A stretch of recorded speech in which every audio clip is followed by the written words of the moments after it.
Place ta main droite sur ton cœur et répète après moi ces paroles.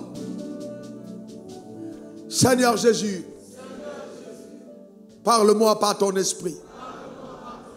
J'autorise la pénétration de la parole de vérité dans mon cœur, dans mon âme. Que cette parole m'éclaire, me délivre, me restaure, me transforme par la puissance élevée de Dieu. Je déclare que ma vie est un témoignage éloquent de la grandeur de Dieu. Merci Seigneur pour ton œuvre. Que ta parole puisse me guérir, me restaurer, me bénir, me reprendre, m'enseigner. Au nom suprême de Jésus. Amen. Amen. Et amen. Acclame très fort ton Créateur. Pousse encore des cris de joie.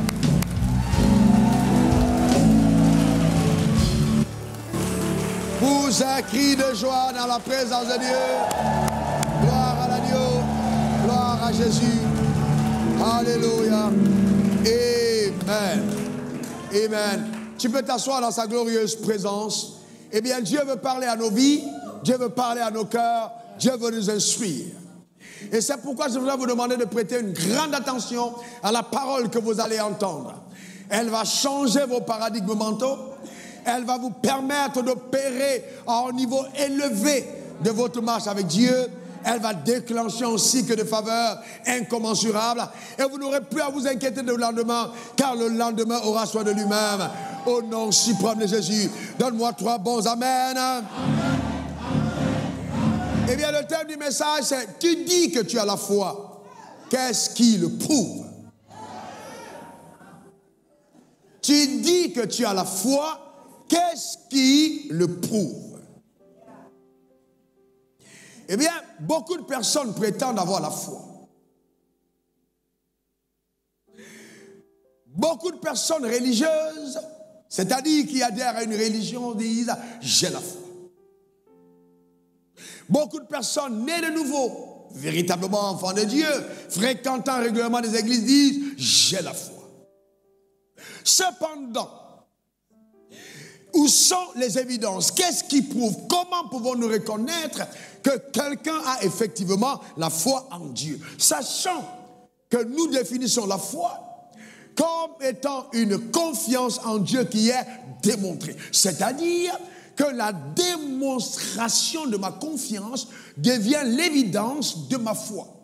Sans démonstration de ma confiance placée en Dieu, on n'a pas de preuve de ma foi.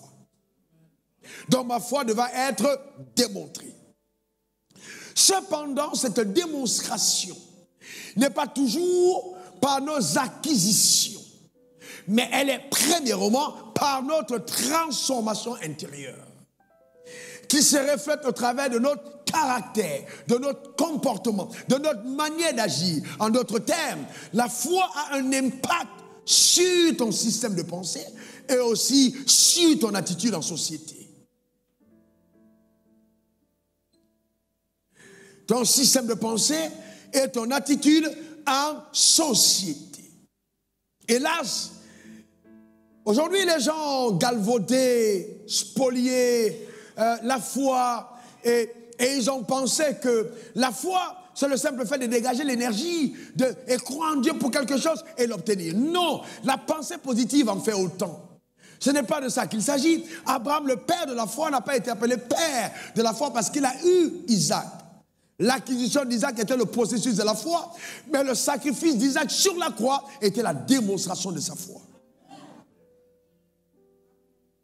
Donc, il n'a pas été appelé le père de la foi, uniquement à cause des choses qu'il a acquises, mais d'abord pour celles qu'il a sacrifiées pour Dieu.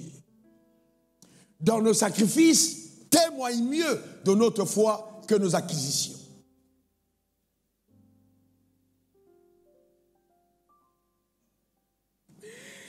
Et je pense que c'est l'une des préoccupations qu'avait l'apôtre Jacques.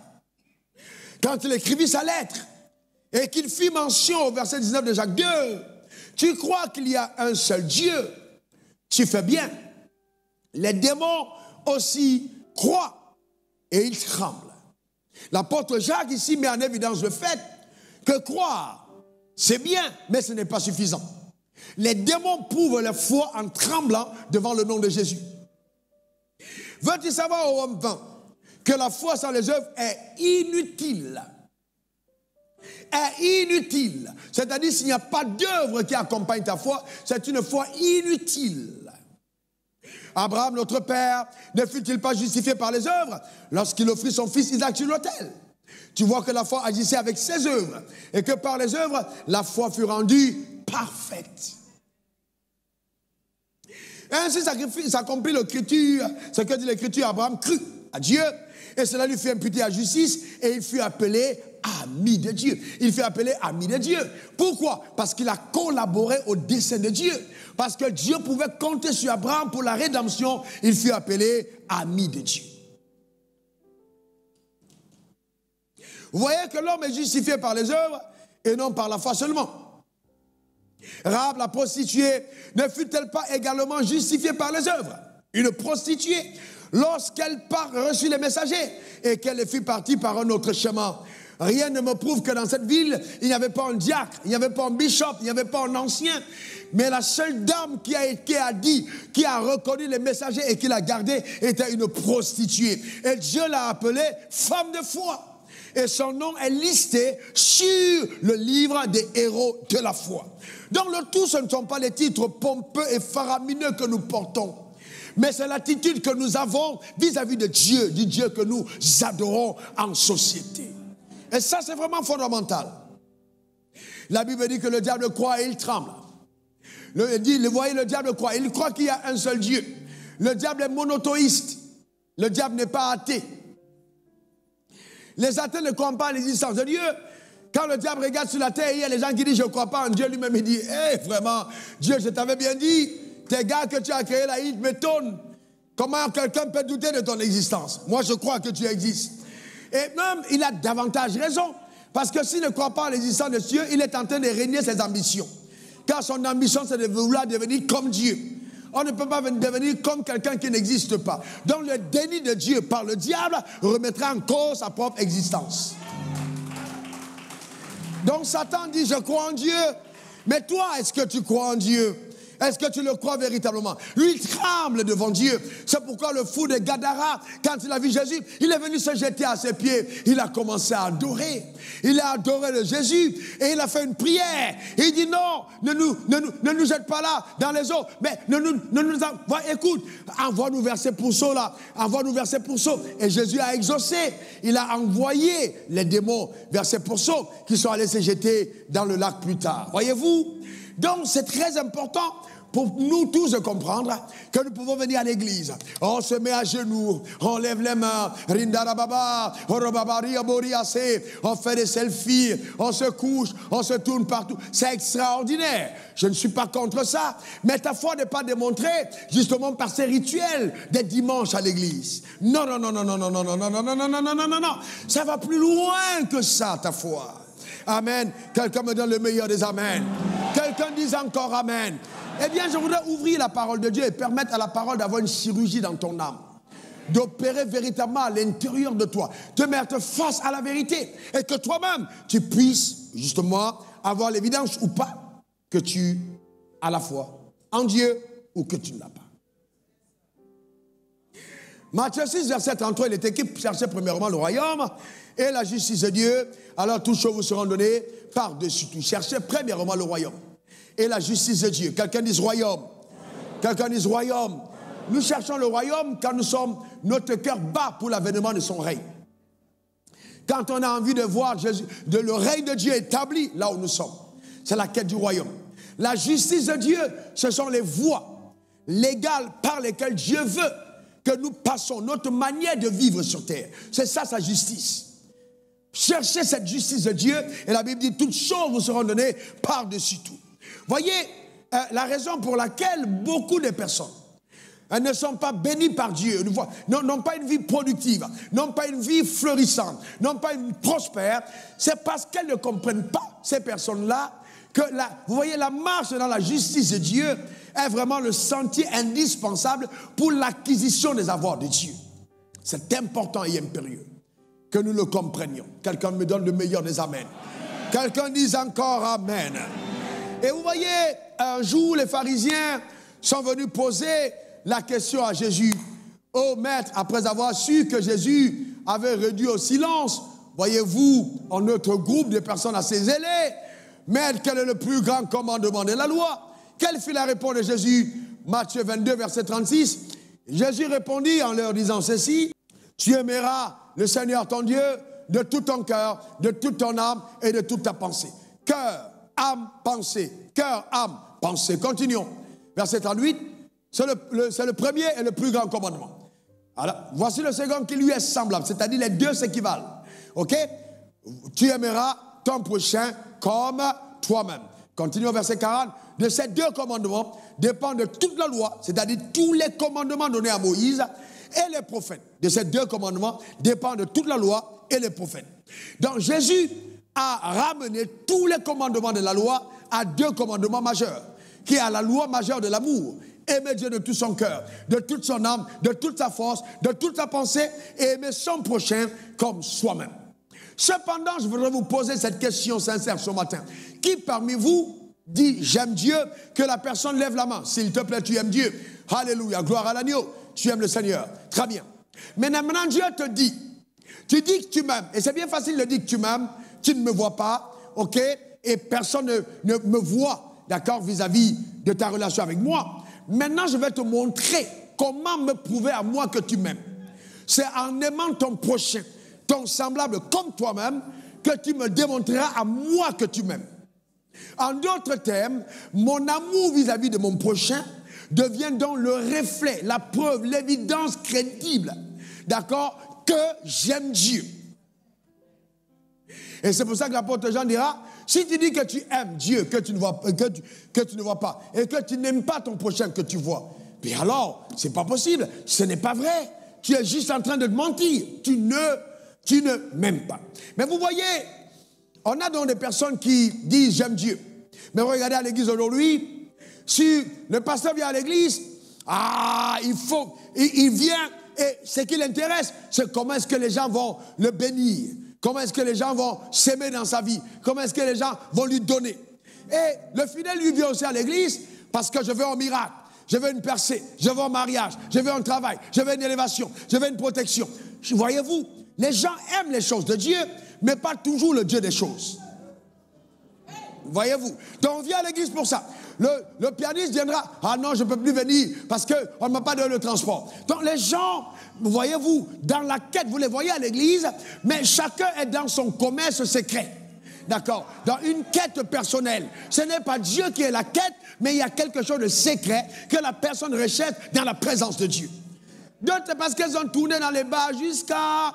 Elles sont convaincues qu'aucun homme sage ne peut encore les épouser. Elles tombent à l'église et disent, là-bas, je sais qu'on va me ramasser et on peut m'épouser. Eh bien oui, bon, là où le péché a abondé, la grâce de Dieu surabonde. Sauf qu'il faille quand même que tu nous demandes que le bar est sorti de toi.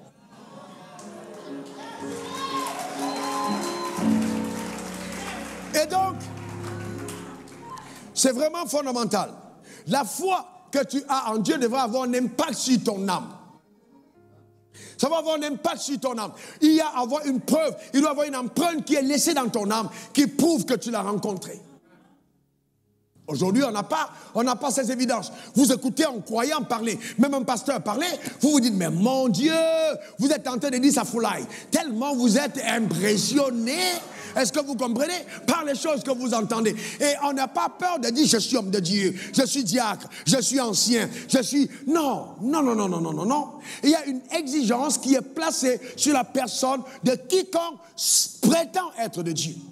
Il y a une exigence comportementale, une exigence dans ton caractère que le ciel attend de voir. C'est pourquoi il est écrit dans 3 Jean 2, bien-aimé, mon souhait, mon désir, c'est que tu prospères à tous égards et sois en bonne santé comme prospère l'état de ton âme. Donc, ne sois pas seulement là pour me dire, oh, maintenant, j'ai 500 millions dans le compte. Ah, maintenant, j'ai 3 milliards. Oui, c'est bon. Mais montre-moi aussi, dans ton âme, Comment la parole de Dieu a modifié et changé totalement ton caractère. Comment tu as été transformé. Hier, quand Dieu t'a rencontré, tu étais un palabreur, tu étais une menteuse, tu étais dans la sorcellerie, mais aujourd'hui tu es transformé. S'il n'y a pas cette évidence de la nouvelle naissance dans ta vie, tu n'es pas en train de vivre par la foi. Il faut cette évidence. Il faut cette évidence. Et ça, c'est la croix personnelle. Chacun d'entre nous devra travailler sur son âme pour, justement, porter des fruits dignes de la repentance. Digne de la repentance. C'est très important.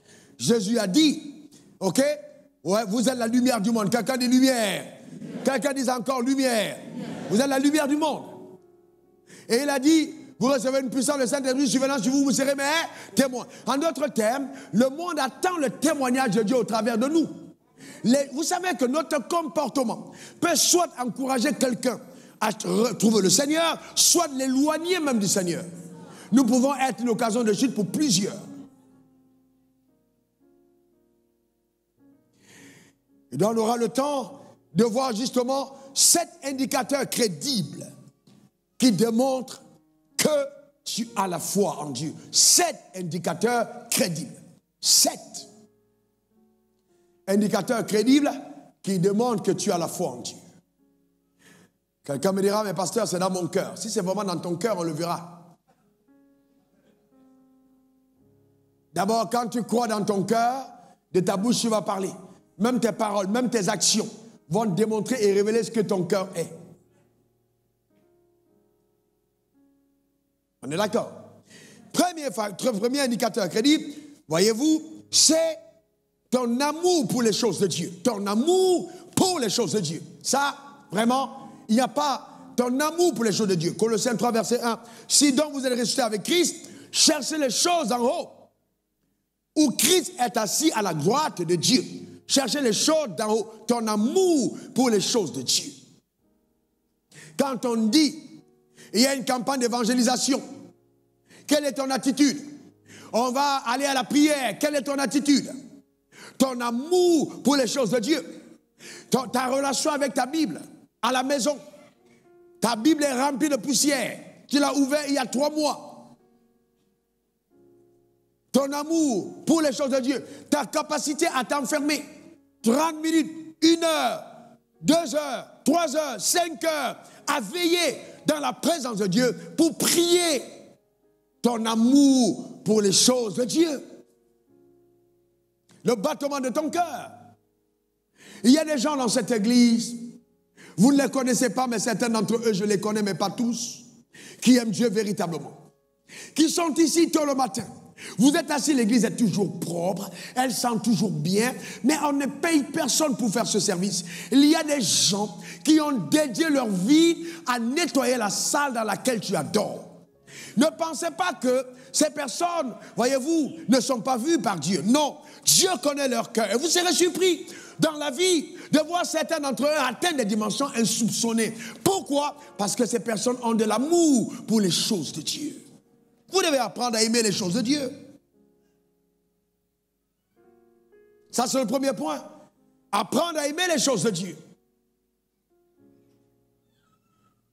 Aimer la communion des saints. Aimer venir à l'église. Il est doux et agréable aux frères, pour les frères de demeurer ensemble. Quand vous aimez les choses de Dieu, vous aimez la présence de Dieu, vous aimez les frères dans la foi. Quelqu'un me donne le meilleur des amens. Amen. Frères et sœurs, le plus mauvais croyant est le premier parmi les plus bons païens. C'est-à-dire, il n'y a pas de comparaison à faire parce que la personne est de ta famille. Tu dois aimer les choses de Dieu. D'accord? C'est important. Aimer les choses de Dieu ne veut pas simplement dire « Ah oui, moi je suis à l'église tous les jours ». Il y a des gens qui sont à l'église tous les jours à cause de ce que l'église leur apporte. Un ami pasteur avait quelqu'un dans son équipe qui piquait dans les caisses entre 25 000 et 50 000 à tous les cultes. Ah ouais, vous créez. Ah ouais, l'esprit de Judas est toujours dans l'église.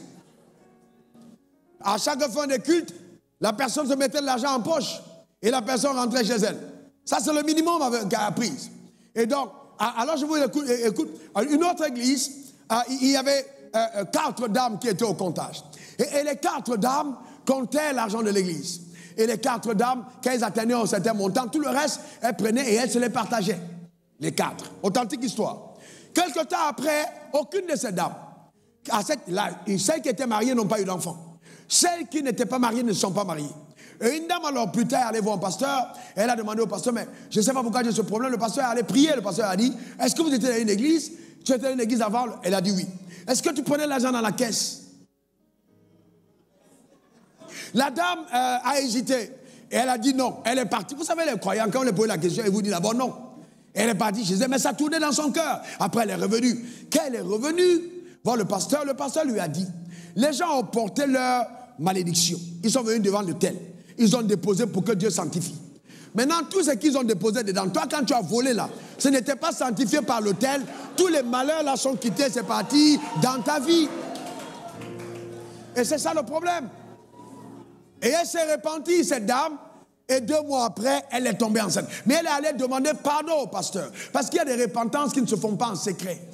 Ah, tu dois aller voir le pasteur en question. Et le pasteur en question a prié pour elle. Elle n'était plus l'église. Et les portes se sont réouvertes et les choses ont commencé à bien aller.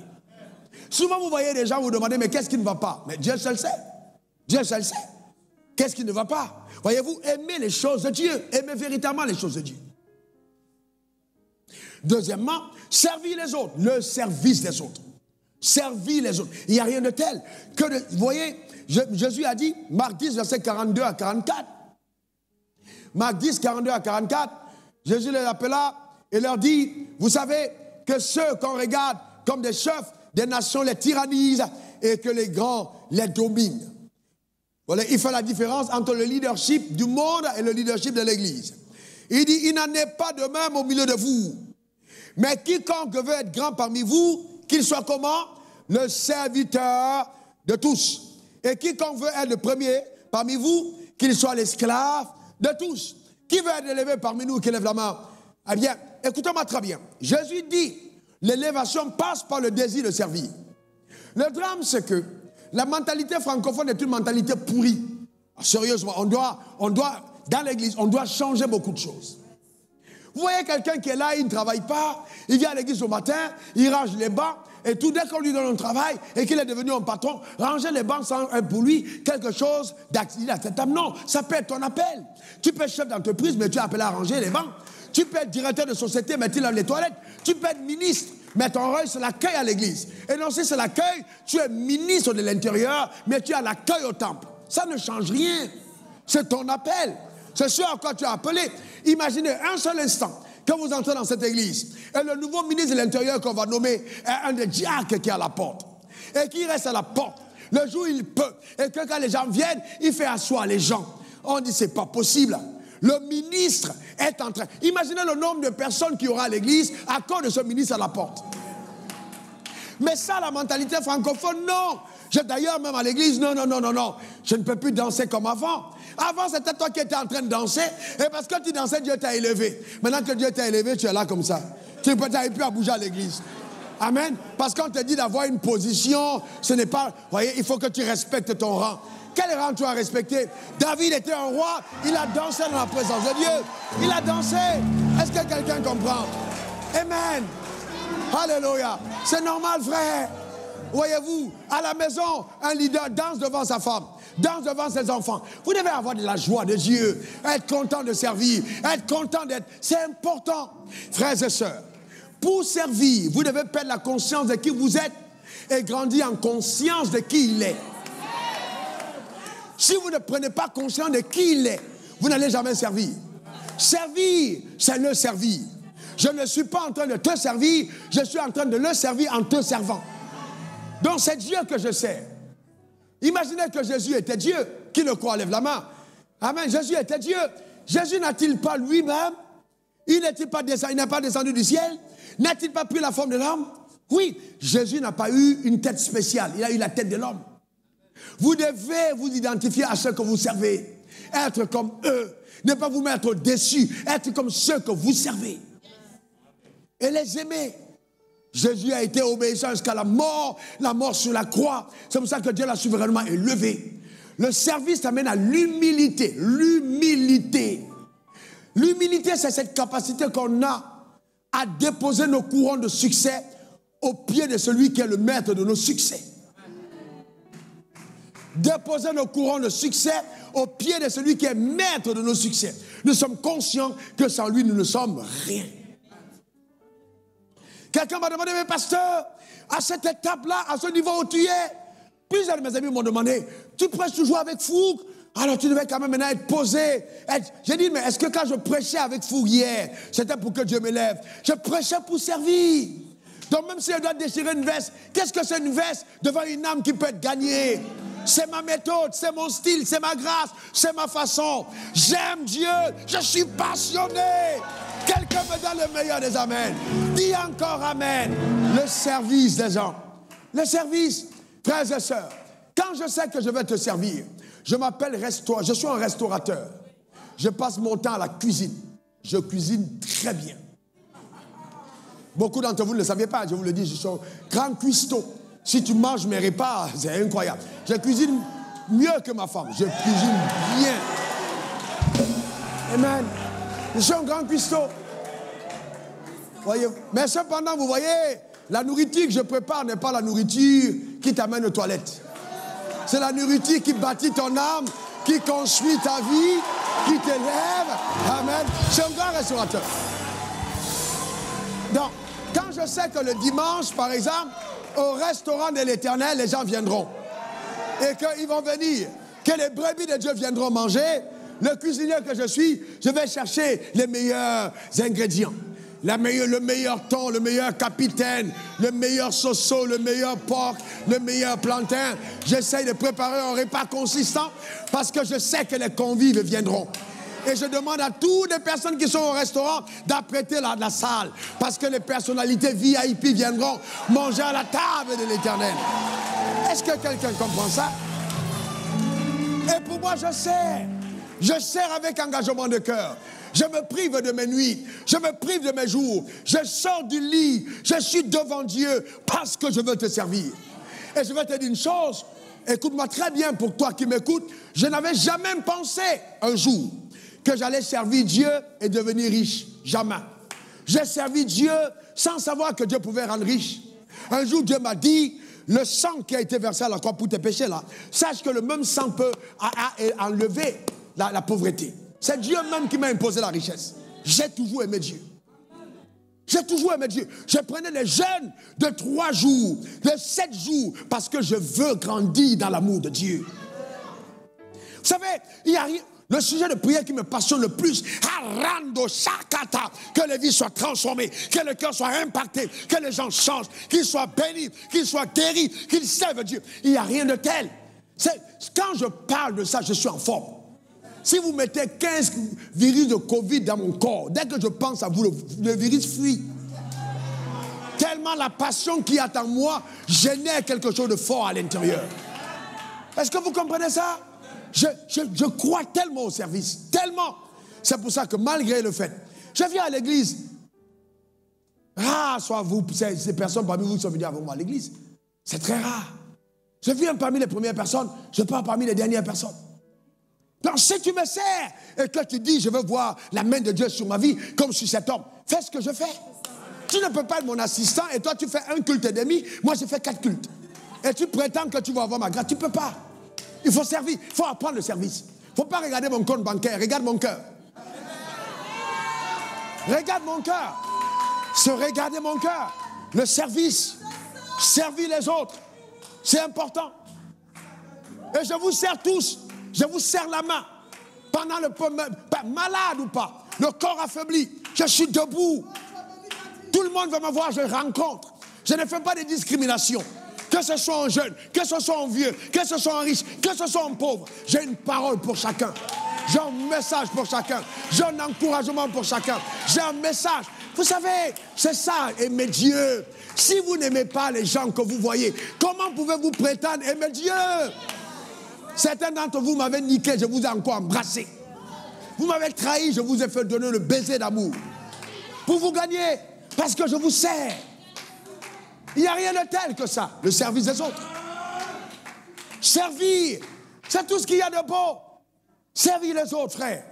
Il n'y a rien qui m'indispose comme de voir quelqu'un mal à l'aise à côté de moi. J'aime pas voir ça. Je suis un distributeur automatique de bonheur. Je suis au service de ma société. Troisième indicateur crédible, le respect d'autrui. Respecter autrui. Frère, il y a toujours quelqu'un qui a vu des choses que tu n'as pas encore vues. Vous savez, à un certain moment, si je m'habille comme ça, c'est à cause de Dieu. Sinon, je serai en babouche et peut-être en pantalon simple. Mais vous savez, il y a un simple qui peut être compliqué. C'est pas parce que tu as apporté un 3 pièces, tu viens d'avoir un sac qui coûte 5 000 €, tu penses que tu es arrivé. Tu vois une soeur qui est là avec un truc en paille. C'est qu'elle a déjà tellement vu ce que tu as apporté qu'elle est rentrée dans les pailles. Elle n'est plus à ton niveau. Les nouveaux riches qui arrivent quelque part, ils font du bruit. Hey, oh, hey, hey. Les anciens regardent comme ça pour dire crise de richesse. Vous savez, quand on est adolescent, on a la crise d'adolescence. Quand on commence à gagner l'argent, il y a la crise de la richesse. Que Dieu te délivre de cette crise. Donne-moi le meilleur des amens. Dis encore amen. Et tu respectes tout le monde.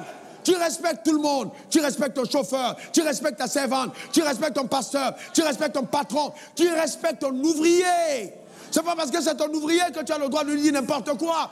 Il y a des gens qui sont traumatisés par les paroles de leur leader, qui les bombardent, qui les maltraitent. Non! Tu n'as pas le droit. Tu dois respecter la personne. Écoute-moi très bien. Qui de vous est venu pieds nus à l'église? Heureusement, on ne connaît pas le christianisme céleste ici. Tout le monde a des chaussures. Même, voyez-vous, tout le monde. Les chaussures, là, tu les as fabriquées toi-même? Il n'y a pas quelqu'un qui a fait ça? Alors, si tu ne respectes pas le cordonnier, parce que tu es riche, tu te méprises. Parce que c'est lui qui te fait porter les chaussures. Qui de vous est venu nu? Personne. C'est un couturier. Et tu dis, parce que c'est un couturier, je m'en fous, mais c'est lui qui t'habille. Tu rentres à la maison, tu dis vraiment, hey, mais vous ne valez rien. Mais le lit où tu dors, tu es tellement paresseux toi-même que si cette fille ne fait pas ton lit, tu peux pas dormir. Et tu la méprises. Tu manges. Tu dis, c'est pas bon. Toi, tu connais comment on fait les condiments? Même si c'est pas bon, est-ce que c'est le moment pour toi d'insulter avec ta vilaine tête? Est-ce que tu l'as employé pour insulter sa tête? Comment les gens font des choses comme ça? Est-ce que c'est sérieux ça? Voyez-vous? Et on se croit tout permis. On se croit tout permis. Tout permis à cause des positions qu'on a. Non, pas du tout, frère. Pas du tout. Vous n'êtes pas... Non, vous n'êtes pas... Vous savez, vous devez construire les gens. Vous devez, quand les gens vous laissent, ils doivent être embarrassés par votre amour. Vous devrez montrer l'amour de Dieu aux gens. Vous devez... Vous savez, vous partez et puis l'employé reste comme ça, lui-même, il pleure. Il dit, on ne m'a jamais aimé comme ça. On ne m'a jamais montré autant de... Vous savez, les gens sont blessés par le monde. Les gens sont détruits par Satan. Les gens sont violés par le monde. Les gens sont abusés par le monde. Ils veulent trouver la consolation auprès des saints. Respectez tout le monde. Respectez. Surtout vous les femmes là. Ton mari est un peu... Reste sérieuse. Tu vas écraser tout le monde. Tu parles aux gens, on dirait c'est du poisson pourri. Tu te prends pour qui, toi? Faut changer. Faut changer. Il faut changer. Et à cause de toi, les gens ne viennent pas au Seigneur. Tellement tu es mauvaise. La fille dort à 2 h du matin. Tu la réveilles à 4 h. Et il faut que tu te réveilles. Et tu la réveilles comme une esclave. Tu appuies un bouton dans ta chambre qui ça fait grrrr. Après, tu dis non, vraiment, je suis contre la traite négrière. Tu continues d'être esclavagiste dans ta maison. La traite négrière a continué, c'est toi, ça a été aboli aux États-Unis. Tu continues de faire la traite négrière chez toi. Tu traites les gens comme des esclaves. Il faut avoir du respect. Frère, vous savez aussi, vous devez avoir la dignité. La dignité, c'est quoi? À un certain moment, si quelqu'un continue comme ça, viens le voir, tu dis, merci beaucoup pour ton boulot. Au revoir. Il faut avoir la dignité. Il faut avoir la dignité. Ça ne vous donne pas le droit. Regardez ce que la Bible dit, frère. Regardez ce que la Bible dit. C'est pas moi, hein. Matthieu 18, verset 10. Gardez-vous de mépriser un de ces petits. La Bible dit quoi? Gardez-vous de mépriser un de ces petits. La Bible dit quoi? Toutes les personnes qui ne parlent pas là, c'est parce qu'elles ne veulent pas être délivrées. Il faut gardez-vous de mépriser un seul de ces petits. Encore, gardez-vous de mépriser un seul de ces petits. Pourquoi? Car je vous dis que leur ange dans les cieux voit continuellement la face de mon Père qui est dans les cieux. Ça veut dire que même s'ils ne parlent pas, leur ange va parler. Et écoutez attentivement, je vous enseigne la parole. Si donc Dieu a affecté un ange à côté d'un saint et que tu le méprises, tu es en train de mépriser Dieu qui l'a sauvé. Et Dieu dit, si tu accordes du mépris à cet homme, je vais traiter avec toi. Et c'est pour ça que vous voyez, les gens sont riches et après ils ont des maladies bizarres. Après le malheur frappe dans l'âme parce que vous n'êtes pas respectueux. Il faut respecter les saints. Respecter les saints. Respectez-les. Le respect. C'est important. Il faut voir attentif au quartier. Personne ne peut te parler. C'est pas possible. Le respect des autres. C'est important. Et certains d'entre vous, vous bloquez l'évangile par votre attitude. Le respect. Respectez. Respectez. Je vais vous dire que dans le service pastoral, j'ai été à des moments en train d'embrasser des personnes qui sentaient. Mais je devais embrasser ces personnes. Il y a des gens qui m'ont dit, j'ai été guéri le jour où tu m'as pris dans les bras. Les gens ont fondu en larmes. Dieu me dit, embrasse la personne. Mais tu regardes la personne, quand tu l'embrasses, tu es obligé de faire les apnées. Ça dit, parce que l'odeur même de la personne peut te repousser. Mais il ne faut pas que la personne sente que tu es en train de la repousser, que tu l'aimes comme telle. Donc tu fermes le nez, tu cales la respiration pendant 2 minutes et tu parles sans respirer. Après tu te détaches. Mais tu as aimé la personne. Le drame c'est que souvent Dieu va t'amener des personnes riches déguisées en pauvres. Et je vous parle par expérience. Les gens qui aujourd'hui sont les plus grands soutiens de cette œuvre, quand ils sont entrés à l'église, ils n'étaient pas riches. Non, ils sont entrés camouflés dans la pauvreté. Dieu voulait voir jusqu'où je peux aimer quelqu'un. Et donc, en m'investissant et en aimant ces personnes, Dieu a révélé qu'il avait amené un homme riche caché dans un pauvre. Vous ne savez jamais qui Dieu vous fait rencontrer. Imaginez les gens qui m'ont méprisé. Je suis allé prêcher un jour dans une église et un pasteur, non pas prêché, je suis allé à un programme. Et le pasteur m'a regardé. Je suis venu le saluer. Il a bien prêché Dieu. Je voulais le saluer. Je suis venu, il m'a regardé. Je n'étais pas bien habillé. J'avance. Je viens. Il dit, gars, bloqué là. Hey! Bloqué. J'ai regardé le gars. J'ai dit, mon gars, tu ne sais même pas qui parle. En fait, j'ai apprécié le prêche. Ne veut pas dire que tu prêches mieux que moi. J'ai juste apprécié la grâce que tu transportes. Mais quelques temps plus tard, vous savez, Dieu a des manières. Oh, Dieu. Ah non, Dieu. Ah non, Dieu a des manières. Non, vous savez, Dieu a des manières. Dieu, l'humour de Dieu, vous ne pouvez pas. Non, non, Dieu. Ah non, non, non, non. Quelques temps plus tard, moi je m'étais rappelé de son nom, mais il m'avait oublié. Et il ne me connaissait même pas. Mon téléphone sonne, on me cherche, un pasteur veut m'inviter. Et c'est le même pasteur en question. Il dit, tu peux venir chez moi, tu vas venir prêcher, tu restes avec nous pendant 1 mois, tu me donnes 1 million. Joe, il me donnait quand même 1 million. La première fois de ma vie, j'entendais dire qu'on invite un pasteur, on lui donne 1 million. Je touchais 15 000 francs CFA. J'ai dit, quel est ton nom? Il me donne le nom. Il parlait en tremblant au téléphone. J'ai dit, mais c'est le gars là qui m'a méprisé. Seigneur, on fait comment? Ma chère dit 1 million. T'as dit là, il y a 1 million, donc dans tous les cas, il faut partir. À cette époque-là, non, il faut partir. Donc j'ai négocié, on m'a donné un temps, je suis parti. Je suis arrivé, le gars ne m'a pas reconnu. Mais vous savez, il y a des gens qui ont le mépris dans l'âme. Il y a des gens qui ont ça dans l'âme. C'est-à-dire, ils t'invitent même, mais ils te méprisent. Là où le gars m'a logé au début, vous savez, il y a des choses dans lesquelles on est passé sans parler. Dieu a attesté. C'est-à-dire, j'étais dans la maison de cette dame. On m'a amené dans la maison d'une femme qui n'était pas avec son mari, mais qui avait des petits-enfants.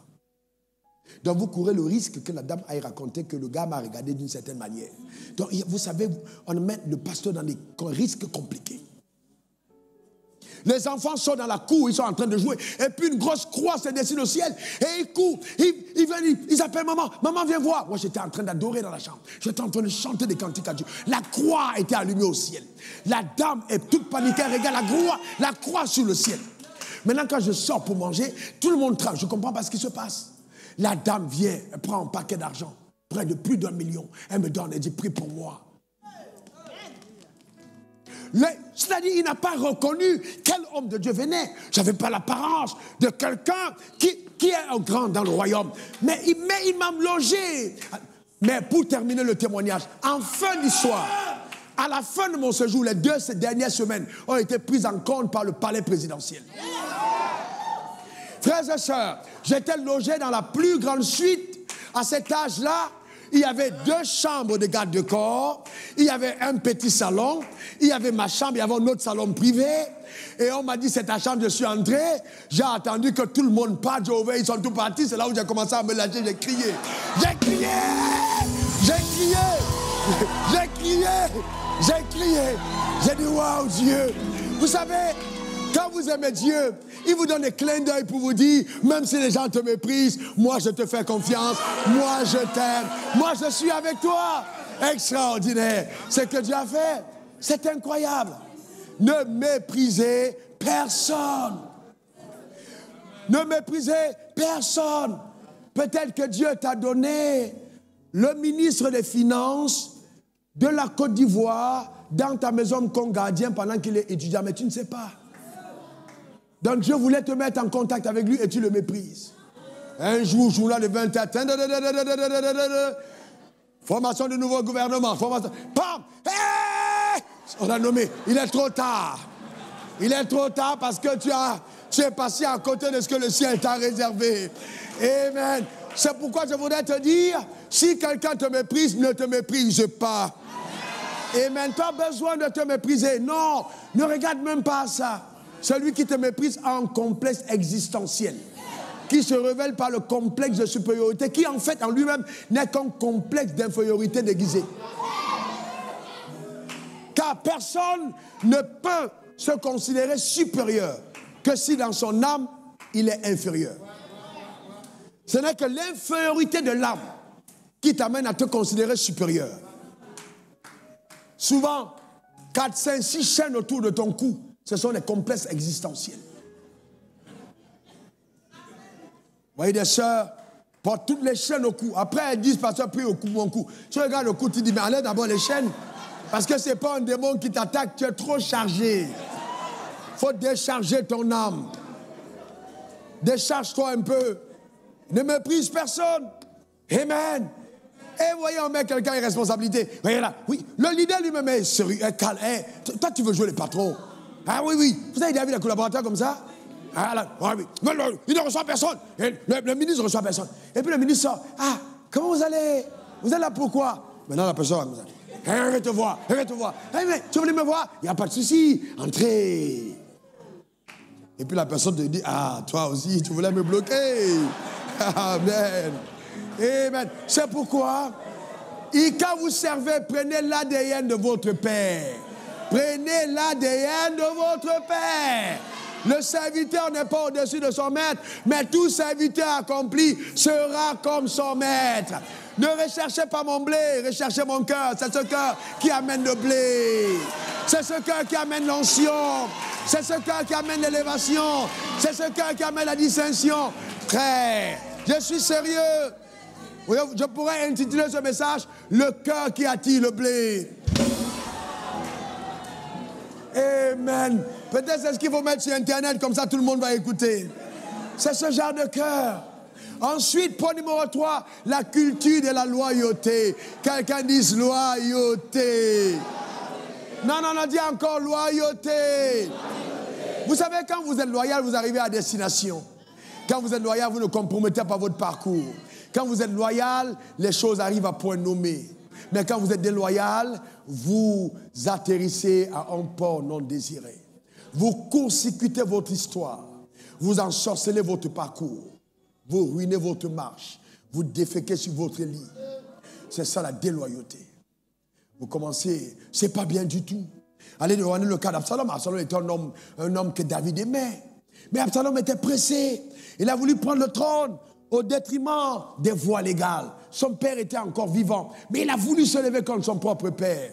Mais on ne peut jamais combattre son père et sortir vainqueur. Jamais. C'est pour ça, vous voyez, je voudrais parler à tous les fils, comme je dis, mon cœur est pur et mon cœur est propre. Je vous aime tellement que je veux vous voir réussir. Et je veux que certains d'entre vous ne reproduisez pas forcément les mêmes erreurs que j'ai commises dans le parcours. Mais je n'ai jamais été quelqu'un de déloyal dans tous les cas. Ce n'est pas mon âme. Proverbe 20, verset 20, il est écrit, si quelqu'un maudit son père et sa mère, sa lampe s'éteindra au milieu des ténèbres. Qu'est-ce qui va se passer?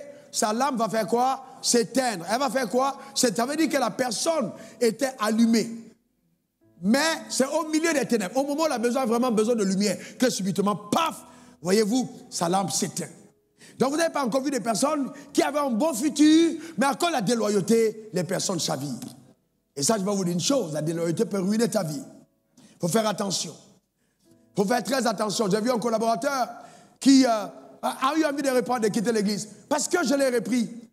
Mon rôle de père, c'est de te reprendre. Si je ne te reprends pas, je ne suis pas ton père. Si je ne peux pas te dire que tu as mal fait, alors je ne suis pas ton père. C'est mon rôle de te reprendre. Ah oui, mais qui doit te reprendre? Mais moi, je te reprends, je suis ton père. Vous comprenez ce que je veux dire?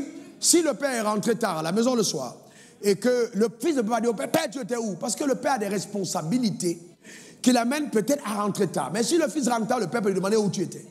Il y a le rôle de chacun. Voyez-vous ce que je suis en train de dire? Mais le père doit prêcher aussi par l'exemple. Je suis totalement d'accord. Mais quand vous reprenez un fils pour son bien. Alors si ce fils sort de la réprimande et n'accepte pas la réprimande, s'en va et commence à vous calomnier la personne, vous n'avez pas besoin de prier pour quoi que ce soit. La personne n'ira pas loin. Écoutez-moi bien. Je vous parle, je suis un prophète de Dieu. Je connais la Bible, je sonne la parole. Vous ne pouvez pas réussir dans la déloyauté. Impossible. Vous aurez tous les problèmes du monde. Et si quelqu'un vient chez vous, il tape à la porte. Ah oui, bon, je ne suis pas content, je vais quitter l'église, je vais partir. Dites-lui, tu es venu à l'église seul, pas seul. Vous n'avez pas à faire des départs collectifs. Tout départ collectif est un syndrome luciférien. Quand Satan a voulu partir, il n'est pas parti seul. Que quelqu'un ne te transforme pas en son démon. Je reprends. Que quelqu'un ne te transforme pas en son démon. Parce que quand tu le suis, tu deviens le démon de ce Satan. Eh bien, je vais encore aller plus loin. Vous savez, vous qui avez un peu, quelqu'un dit un peu. J'ai dit un peu, vraiment un peu. Parce que c'est un peu. Vous qui avez un peu, les gens viennent vous voir, ils vous blaguent, ils prennent votre argent pour aller commencer des œuvres. Vous êtes dans la malédiction. Celui qui assiste un déloyal est un déloyal. Vous ne pouvez pas prendre les choses de Dieu et financer la rébellion. Dites à la personne, frère, si c'est ce que tu veux faire, ne viens plus chez moi. Il y a beaucoup de gens à l'église, hein, on est plus de 3000 là-bas, je suis quelqu'un de pas chez moi. Je ne veux pas de malheur ici. Un homme qui apparaît devant les gens la nuit, en songe, un homme comme tel que Dieu utilise, je ne veux pas me lever dans des comptes. Non, je ne suis pas dedans. Je crains Dieu. Je ne veux pas entrer dans ce genre de choses. Ce n'est pas s'asseoir sous ton manguier et tu commences à dire, oui, vraiment, moi-même, j'étais pas. Quand la branche du manguier là, va se casser pour tomber sur ta maison, il ne faut pas penser que ça vient du vent. Il y a des vents qui ne sont pas normaux. Il y a des vents qui viennent d'ailleurs. Il ne faut pas t'attirer les mauvais vents. Je parle avec amour. Il faut faire un effort d'être quelqu'un de loyal. Il faut éviter la déloyauté. Je te confie déjà à gérer. Je te les ai confiés. Tu n'es pas leur pasteur. Je suis leur pasteur. Même si tu leur enseignes, tu leur donnes le biberon, c'est moi qui ai le lait. Personne dans cette église a le lait. C'est moi qui ai le lait. C'est moi la mère. Tous les autres là, c'est le biberon. C'est une vérité. C'est moi qui suis établi. Tant que je suis vivant, c'est moi. Donc, ce n'est pas quelque chose de discutable. Si quelqu'un veut faire l'examen, je lui donne l'église. Il n'y a pas de problème. Hein? Il n'y a pas de problème, j'enseigne simplement. Je lui donne l'église et puis je m'en vais à Yopougon. 3 mois après, vous allez tous prendre la route de Yopougon. Vous n'allez pas comprendre pourquoi, mais vous êtes en train d'aller à Yopougon.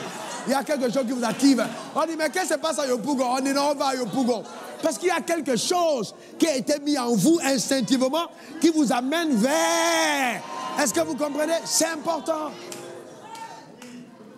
Le ministère est en moi. Donc il n'y a pas de combat. Que mon fils soit élevé, je suis content. Que mon fils soit béni, je suis content. Regardez à savoir, c'est un milliardaire, multimilliardaire, je suis content. Mais quoi de plus normal? Je suis content. Que les gens soient bénis, quoi de plus normal? Je suis heureux. J'écoute ma femme qui enseigne, je suis mangeaille, je dis waouh, quelle personne. Mais je suis content, je suis fier. Je ne suis pas compétitif avec elle. D'ailleurs, je la trouve la meilleure. en enseignement. Sauf qu'elle a quand même le biberon, c'est moi qui ai le lait. Donc, voyez-vous? Donc, c'est pas une affaire de... Amen. Eh bien, donc, c'est important qu'on le comprenne. Quelqu'un dit loyauté. Quelqu'un dit loyauté. Quelqu'un m'a dit, mais dans tous les cas, on rencontre tous les gens quelque part. On rencontre tous les gens quelque part, mais on respecte le cas dans lequel on rencontre les gens. On rencontre tous les gens quelque part, mais on respecte le cas dans lequel on rencontre les gens. C'est ça la loyauté. Je ne peux pas avoir pour ami quelqu'un que j'ai rencontré par Michel. Si je veux traiter avec la personne rencontrée par Michel, Michel doit être au courant avant. Je ne peux pas le contourner. Ça ne se fait pas. Je ne ferai pas ça. Je parlerai avec Michel. Et la vie de Michel va compter s'il est mon ami. C'est aussi simple. Je ne veux pas, Michel peut me présenter quelqu'un et je torpille Michel. Mais c'est sale. Et vous torpillez entre vous-même. Tu torpilles ta soeur. Si ta soeur brille, laisse-la briller. Quoi ton problème? Et tous les deux, tu crois que c'est... Est-ce que c'est normal? Tu ne vois pas comment il connaît son patron? Ma soeur, on ne dit pas tout. Mais tu as déjà tout dit. On ne dit pas tout. Mais en fait, le tout dit que tu as dit. En plus, tu mens. Tu mens sur le dos de ta soeur. Tu vas être jugé, hein? Vous mentez. Parce que tu ne veux pas qu'on voit bien la personne. Tu mens sur elle. Tu mens pourquoi? Avec ta bouche là. Il faut bien rincer ça avec le sang de l'agneau. C'est quoi ces histoires? Tu mens. Tu mens pourquoi? Et il faut sortir de ça. Ensuite, 5e point, l'abandon de la cupidité. Abandonner la cupidité. L'amour excessif du blé, du cash, de l'argent, de l'oseille, d'une cape. Il faut abandonner la cupidité. Comme je parle à plusieurs nations, j'utilise tous les oseilles, cape, blé, argent, money. Amen. Donc, vous voyez, il faut abandonner. L'amour excessif, c'est pas possible. Les rapports avec calcul d'intérêt. Toutes les personnes avec qui tu es là, tu prends pour tes amis, c'est ceux qui te donnent quelque chose. Mais si on ne te donne pas quelque chose, frère, ou alors les personnes qui sont là pour encenser ton orgueil. Vous n'avez pas encore vu ces gens-là, ils sont dans ta cour, ils sont en train, tu es le meilleur. Ah, tu es le meilleur. Tu es le meilleur. Il faut faire attention aux gens qui t'encensent.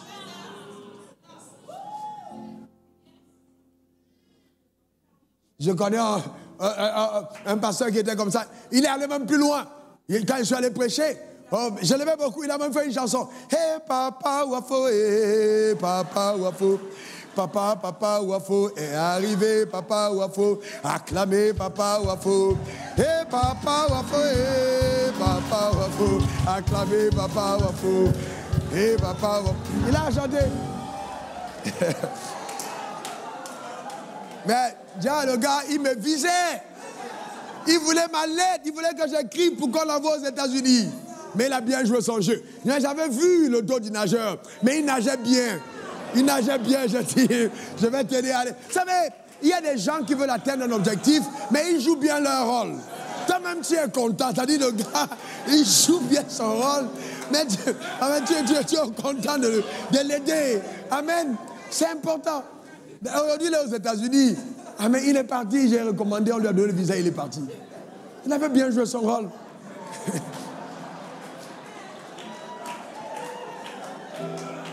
Donc, il y a des gens comme ça.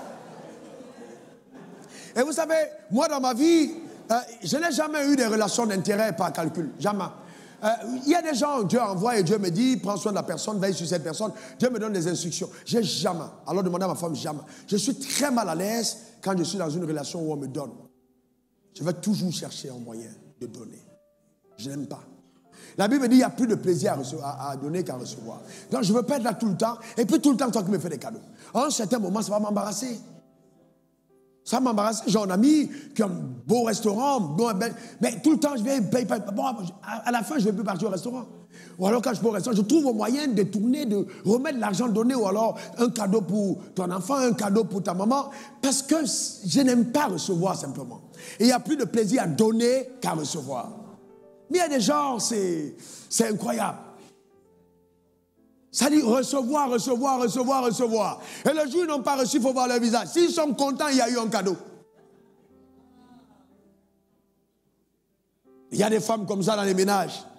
Ma mari, je suis fâché. Elle serre le visage. Mais dès qu'on a dit, oh, voilà 100 000, oh, hey, chérie, tu as une... J'ai même pas envie de dire. J'ai fermé ma bouche. C'est pas bon. C'est pas bon. Il faut arrêter la cupidité. Quelqu'un dit, arrêtons la cupidité. C'est pas bon. Tu es couturière. Tu coules les tenues à 25 000. Maintenant, quand on t'a dit que la femme a de l'argent, elle est de ton église, tu fais sa tenue à 50 000. Tu n'as pas honte? Tu dois avoir les prix des frères.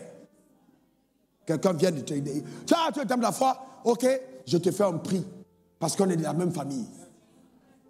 Tu ne vas pas abuser. Il y a des gens qui font des surfacturations pour les œuvres de Dieu. Bon, alors c'est grave. C'est-à-dire que j'arrive quelque part, dès qu'on dit c'est lui, prix augmenté. Mais c'est pas grave. Mais le problème, c'est quand les frères en Christ le font.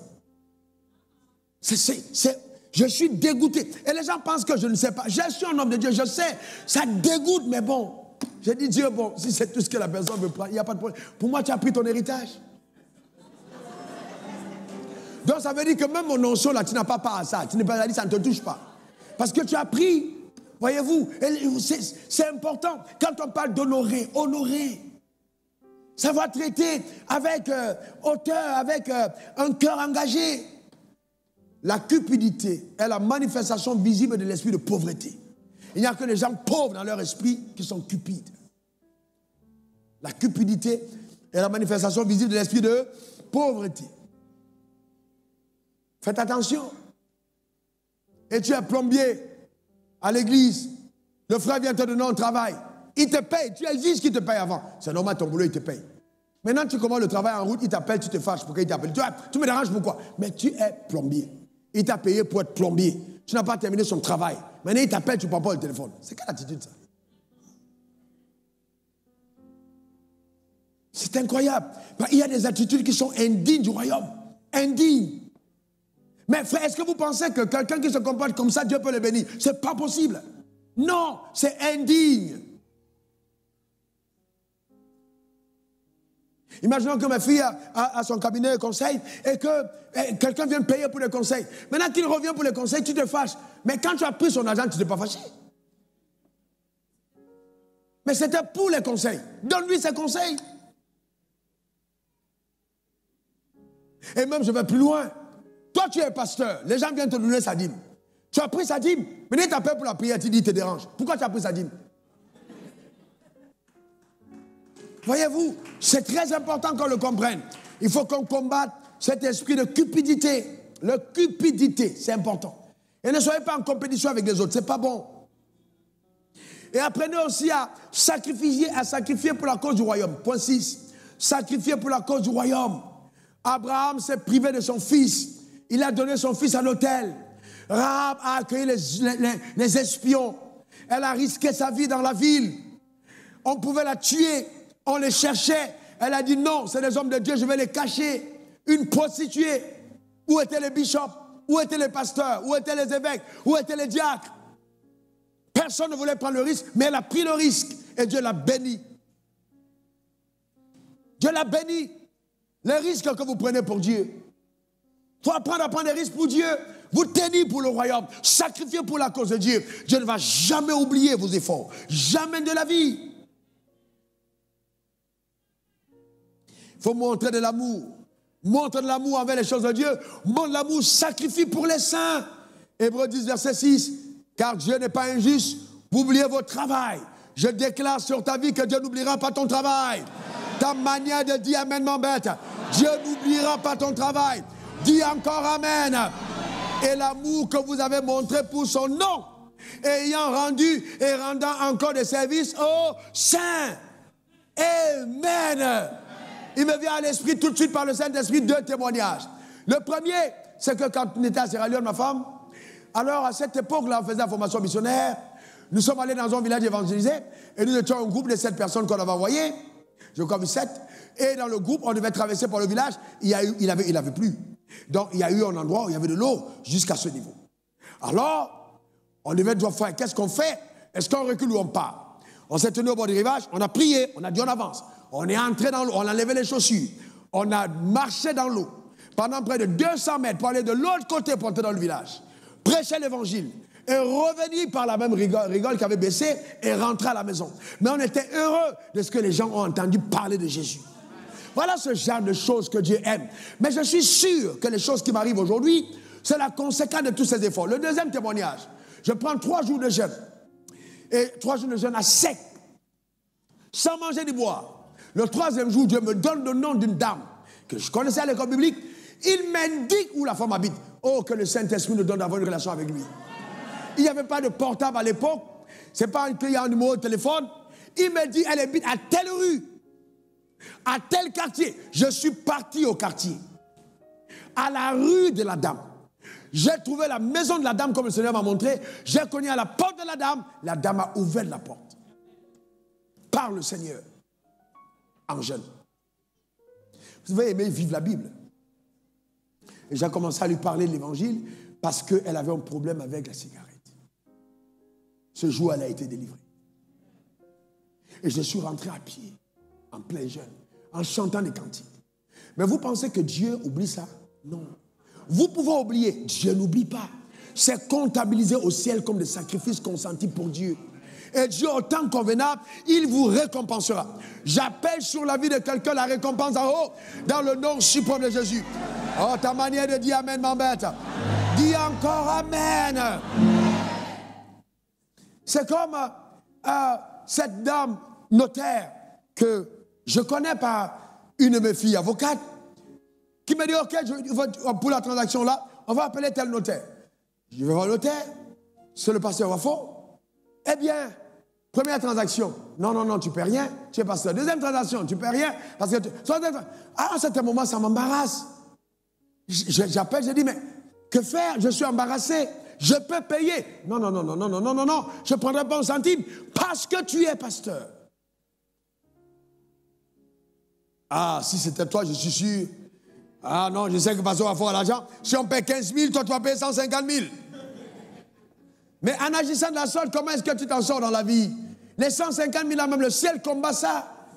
Parce que vous devez comprendre une chose, frère. Nous devons apprendre à nous entraider. Nous devons apprendre à honorer la grâce sur les autres. C'est important. Est-ce qu'il ne faut pas payer ton travail? Oui. Mais à un moment, il est important de séparer les choses.